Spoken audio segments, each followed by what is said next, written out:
Awesome. I just got my plane back in the hangar after a great morning of flying. It's Sunday, the last day of the Thanksgiving Day weekend, and it was beautiful out. You know, for it being in Chicago, it's about 45 degrees, nice and mild, low wind.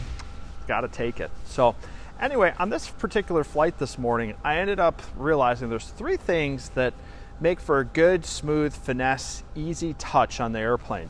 And these are just little things that you kind of stumble on and you don't even think about them. But I want to bring them to attention so that hopefully you find it helpful to you and makes you handle your airplane with just a little bit more finesse and touch. And as always, thank you so much for the comments. It's really fun interacting with everyone. I try to read everyone and respond to it in some form or another.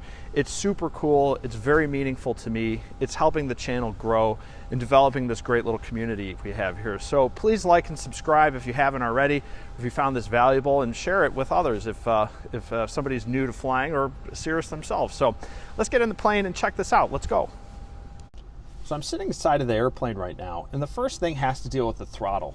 9 times out of 10, I find people, when I say, hey, just crack the throttle open when you want to taxi, they grab the throttle like this, and then they give it a little bump forward. And what ends up happening is that instead of just giving 100 or 200 RPMs of throttle or air or movement, you end up with 500, and that's too much. And sometimes if a line guy's standing in front of you, they get scared and they jump out of the way. So here's my little tip on how to properly fine-tune and get precise throttle movement to break ground, taxi, and just really this 200, 300 RPM range here that's can be super helpful. All right, let's check it out. So here's the actual power lever. So I think I may have said that this is the throttle, and it's actually not. When you combine throttle and kind of RPM, and you blend them together in one movement here. So we don't have a blue power, RPM or engine prop lever in the Cirrus. We have it all combined into one movement, and that's how we get the power lever. And what I was talking about is that if I'm sitting flying with somebody, they'll normally grab the controls just like this. If it's their first time in the airplane, and say, hey, just crack the power lever open just a little bit. So that way you can start to taxi or break ground or whatnot.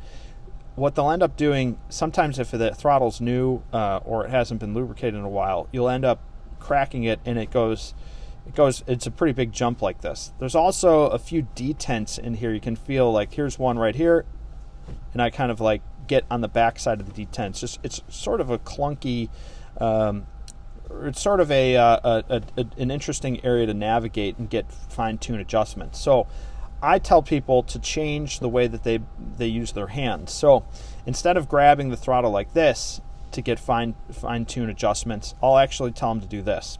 So here's my movement. I'll take my middle finger and I'll put in this channel here so it can go up and down. And then on the back side of the throttle, I'll use my thumb, and I'm pushing forward with my middle finger, and on the thumb, I counteract that. And you can really get this really nice sense of movement, especially if you take your finger pads right here and rest them right here like that. You get this really nice movement where you can go and really fine-tune your RPMs, 100, 200, 300 RPMs for taxiing, maneuvering on the ramp. Line guys, if you end up kind of jumping like that, that's 500 RPMs almost, just like that little movement. And they'll get nervous, they'll jump out of the way. So this really makes you look like a pro when maneuvering and taxiing the airplane. Plus your passengers, if you're flying with them, they're like, okay, time to break ground. Just got a little bit of throttle movement here. Nice, easy control. It's awesome. Let me know what you think about this technique. If you've got another one, just let me know. I think it's important, and I really feel like people learn from each other on this channel in the comments, so please do that. Oh, this is another one that I kind of use while I'm up in cruise. Sometimes people will put their hand right here, and if it's time to move the power back, they'll kind of pull it back like this with their hand sliding. Very often, or very few cases, is there an opportunity where the hand is like sitting here with a death grip and moving the throttle just like this. So anyway, share your thoughts. So there's a second tip that I have that takes a little bit of elegance and gracefulness when you're inside the cockpit. And when you get this finesse down, it's fantastic and they're super easy to use. But sometimes it's difficult to use these headset straps one-handed. You know, most of the time people will kind of like reach over the shoulder and try to grab these. It's even difficult for me to do this, especially even while filming it, but it's hard. This is kind of an awkward angle. So the best way that I've learned how to do this single-handed is through this. I'll be in the seat here, sitting like this, and I'll actually like kind of lean over to the side, and I'll try my best to get my shoulder above the armrest. That way I can access the headset strap nice and easily. I'll end up pulling this open, grab the headset, and actually pull it and move it through, and now I can turn back and put this on. You know, people will, I've seen people where they say, I don't want to use this anymore because I'll just put my headset on the dashboard and really close to the windscreen. Bad idea. The windscreen can scratch, it can put things up on top. You don't want to do that. So in order to put this back appropriately, what you can do single-handedly, once again, put your hand over top of the armrest, and then I'll pin this up against with my thumb against the shoulder pad of the chair, and then I'll kind of fish around here for the strap, which I've got right here.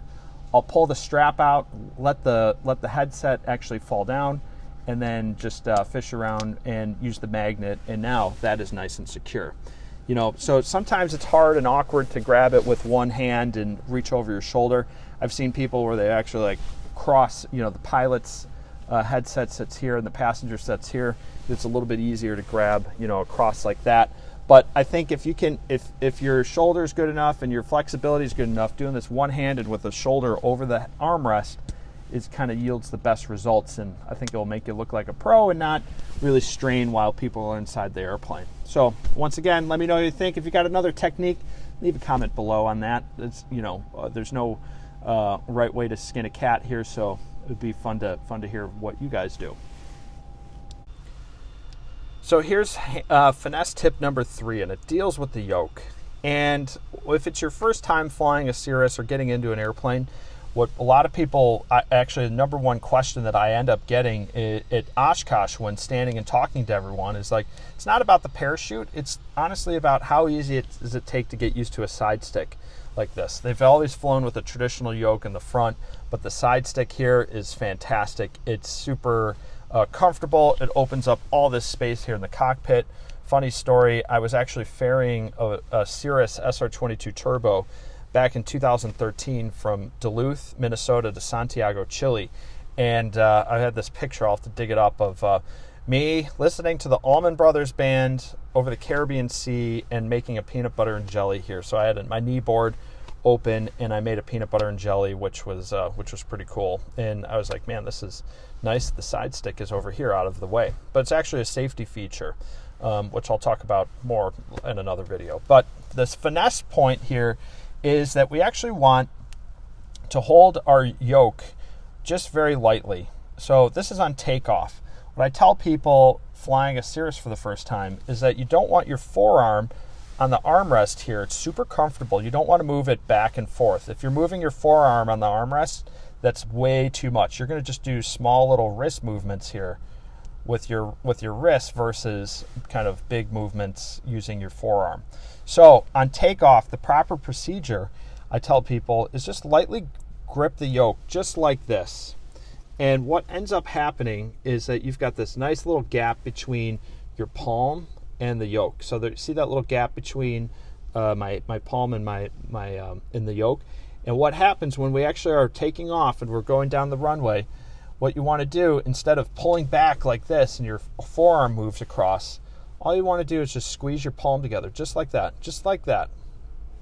And what that does, you squeeze and you hold it and you let the airplane do all the work for you, and you actually legitimately rotate and you kind of relieve the pressure and start pushing forward just like that with your palm. So you can see the horizon, the nose doesn't flare up on you and all. So let me see if I can get a different angle of that. You can see just that little grip here. And when we get to the appropriate rotation speed, all you got to do, literally just that much, squeeze and hold that together, let the plane do all the work for you, and that way you're guiding it and the plane will do exactly what it's told when it's ready to. It's fantastic. So there it is, the 3 kind of finesse tips on how to operate and smoothly use the Cirrus. First is the throttle control, kind of using your middle and your thumb, your middle finger and your thumb to be able to really jockey the throttle and help break ground, not scare line people, and be smooth with passengers. I think you'll really like that. So number 2 is all about being able to get your arm over the armrest so that you can get the headset straps and the loops. It's fantastic. You know, those are, once you kind of maneuver it and the muscle memory sets in, it's just a great way to manage your headsets in the airplane. And number 3, what ends up happening with the Yoke, the squeeze and hold method, super important. Let the airplane do the work for you. You're gonna feel phenomenal and fantastic. So anyway, thanks so much for watching. Really appreciate comments and like and a subscribe. It's really fun to see where the channel's going, and honestly, I'm learning a lot from you guys. You know, everyone has different techniques, and the situations work differently in different hangars and all that, so fantastic. But anyway, thanks so much, take care, and be well.